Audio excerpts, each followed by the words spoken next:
Hey YouTube, well I'm here to talk about the fight. The good fight was a good fight. You might go, there's been a lot of good fights, but yeah, this one was good. I'd say definitely best fight 2020 for sure. So the two big heavyweights, number one and number two, went into the ring, and Gypsy King was not what everyone expected, I guess. I don't think anyone expected Tyson to come in and have that much power. I mean, I was talking to my mate about the different strategies that the Gypsy King was using against Deontay.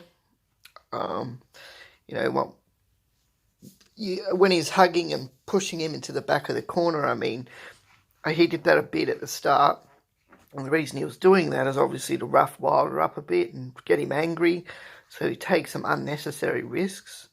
And I guess it worked, because he got him right there. He just got him right behind that ear, and he got him good.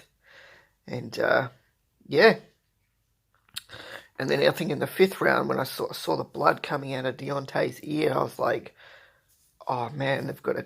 I said to my mate, they've got to call this fight. Like, if it keeps going like that, it's gonna get brain damage. Like, it's gonna be, it's not gonna be good. Like, they did let it go for a couple more rounds, but like, you could see when he was like lost his inner ear balance and all of that, you knew that it was just a matter of time. But same time, you're just looking at it like, no, just call it. Like, before the poor guy gets like turned into a vegetable. Like, Tyson's got a job to do, and he'll keep doing it until you call it. But like, unless you say enough, like, yeah, and I know Deontay feels gutted about that, but honestly, like, his corner did the right thing. They had no choice.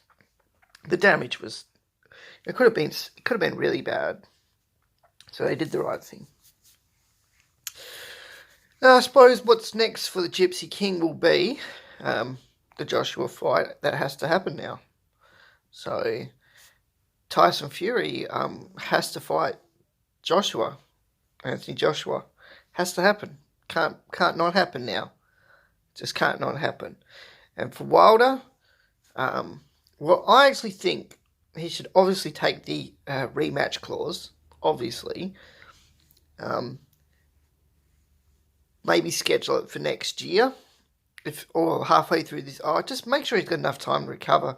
Maybe put in one or two fights to get his groove back. But I mean, I think his coach that he needs to get rid of his team that he's had, and he needs to get guys like George Foreman, like big power hitters that learn defense later, or learn particular way of defense, because I think that would suit Wilder's type of fighting. Having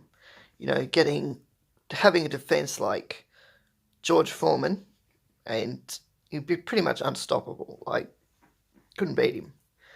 But I guess that's neither here nor there. That's up to Wilder and what he wants. But obviously, in my opinion, he needs to work on what he absolutely got beaten with, which was the defense. His defense was not there, and he just and that's how he got hit so bad. Like, if he had a good defense, that shot would have never landed, would have never hit, or it wouldn't have done that much damage.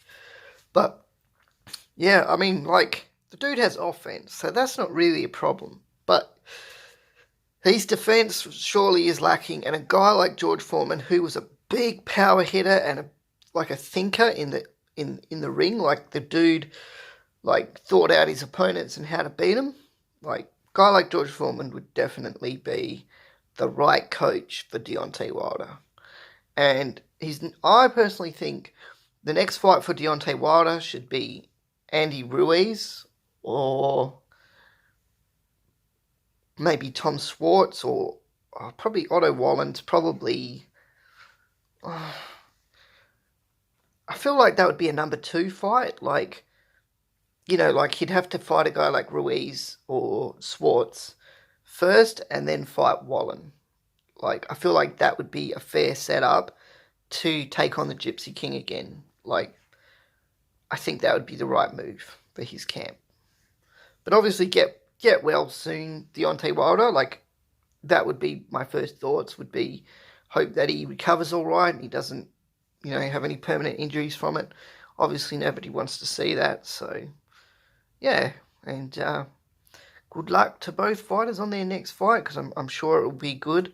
But I'm definitely convinced that the next big fight should definitely be Tyson Fury versus Anthony Joshua. That needs to happen. There's no more excuses.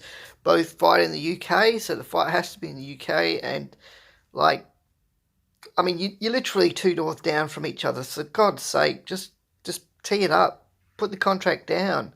Make this fight happen. It has to be an absolute dispute. Number one disputed best fighter in the world. And that hasn't been decided until Joshua fights Fury. So, no more ducking him, Anthony Joshua. Your ducking days are over. So you got the 3 belts. Tyson's got the 4th, but it doesn't really matter about belts. It's more just about to prove who's the best. So if you want to prove you're the best, it's the only way you can do it. Okay, peace.